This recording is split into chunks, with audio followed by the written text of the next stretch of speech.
is Jordan Weir. And I'm Kennedy Weir. And we are both casual workers at DP World Prince Rupert. We started off at the very bottom.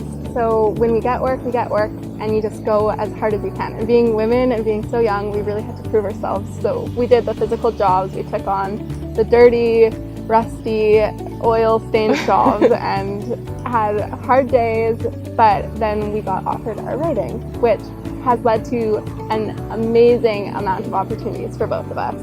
So as a planner, you're more the brains behind the operation, I'd say. We're not out in the yard physically, but our job is vital, very vital.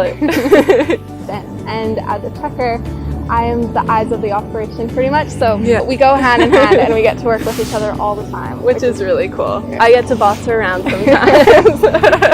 Yeah. We're so lucky to be so young in such a fantastic industry.